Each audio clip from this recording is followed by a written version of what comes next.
fear. When you want to conquer fear is to tell the fear, I have nothing to fear about you. You see, the samurai of Japan, early Japan, they taught themselves to make peace with the fact that they could die at any time. So by having that mindset, they eliminated almost all fears, because what could be the worst is to die. Then they suddenly learned the trick to cure procrastination. That's why, we Christians, we are the most fearful people, yet we are supposed to be the people of faith. So I look at those, what do they call them? Those Al-Qaeda bombers. They have more faith than we do. Because it takes a faith to put a bomb upon yourself and say you want to go and blow things up. But you bring the bomb around me, I say, no, I bind that in the... I will just go in tongues, Because we are people of faith. Rosa Parks says this, I have learned over the years that when one's mind is made up, this diminishes fear. Knowing what must be done does away with fear. Then you also have fear of success. If you think your procrastination is being caused by your fear of success, when curing procrastination, it may make it more easier, because why are we afraid of success? It's possible that you might think within yourself, if I take this step change and I'm successful, can you imagine what could happen to me? Loads of people, loads of attention. How people will be coming to me for help. Oh, you think of all sorts of things. Then even the fear of being successful is now what becomes a hold on that you cannot even move on in life. Chances are that you want success, but you fear that you'll not be able to live up to the responsibility of success and everything it brings. It's about a friend of mine who was supposed to be, he's been asked to become a pastor.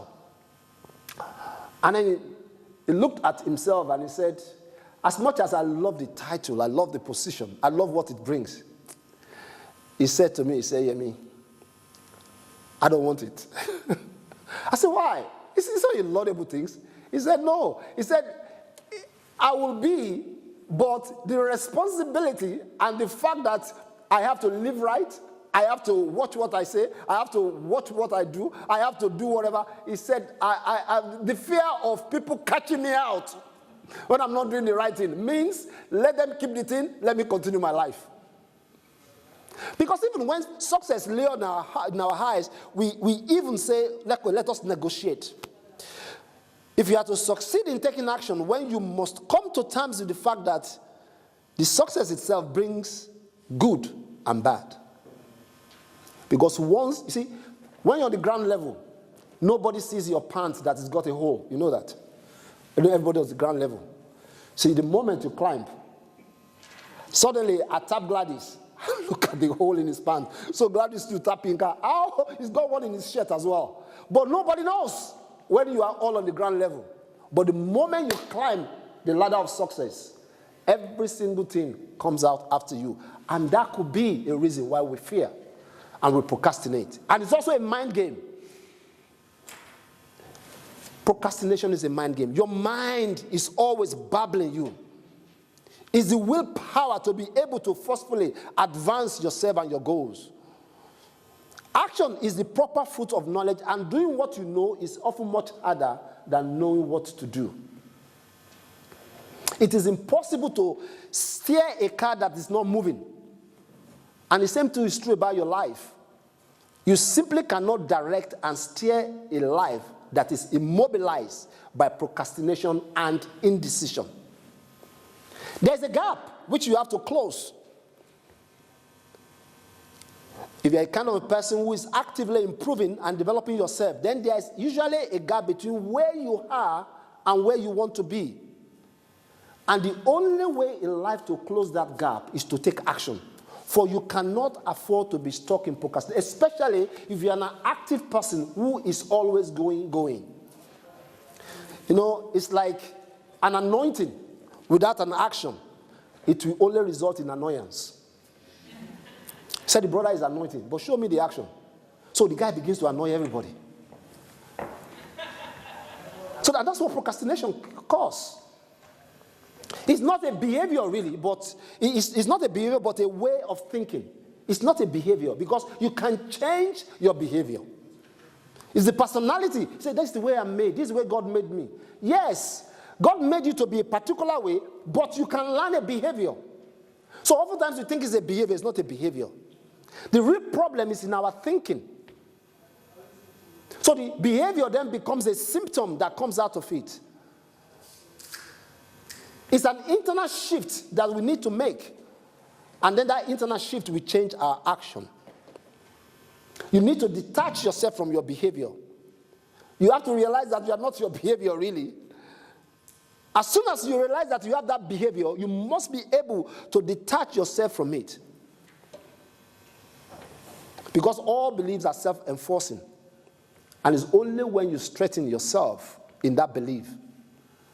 It's also equally important you build a positive image about yourself. Start building a positive self-image about yourself and develop an empowering belief that I can do this. Choose different ways of defining yourself and forget about what you have not done up until now. There's a fresh moment that you can say, everything in my life changed from now. And then there's the issue that I need to get it perfect before I get it right. Who said so? You don't have to get it perfect before you get it right. When all is all kosher, then I'll be able to make a change. It will never be. It will never be. People that took risk, it was never. When you do nothing, nobody can judge or criticize you right or wrong. But if you do nothing, you will go nowhere. It's only when you do something that something happens. And if you don't do anything, frustration, like I said, will set in. And you start regretting, if only I've done that. Perfection does not exist anywhere. It's just the way in which we make things to be. So you need to liberate yourself and strive for even a poor result. Because you cannot be disappointed. At least you started from somewhere. It's better than not doing something at all. Change your perception, how you see things in life. One of the most profound teaching, as its root in Eastern philosophy, is that when you change the way you look at things, things itself change.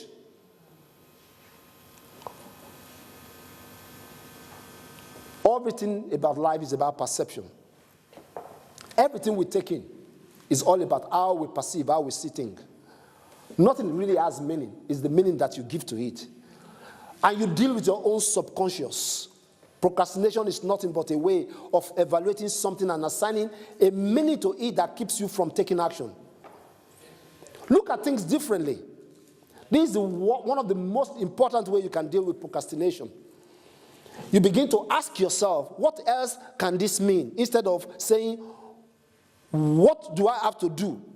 You choose to do it. The difference is subtle, but it's significant. Change the way you look at things, and the things will definitely change. In close, there's this story. It's a fable, which has been told about 3 apprentice devils who are coming to the hut to finish their apprenticeship. They were talking to Satan, the chief of the devils, about their plans to tempt and to ruin humanity and all men. So the first devil said, I will tell them that there is no God. Satan said, oh, that will not delude many, for they know already that there is no God. Then the second little minion devil said, I will tell men that there is no hell. Satan answered back, you will deceive no one that way. Men even know that there is a hell for sin. Then the third said, this is what I'm going to do. I will tell men that there is no hurry. Satan said, go, you got it. You will ruin many by millions. The most dangerous delusion is that there's plenty of time. There's really no time. It's about time and season.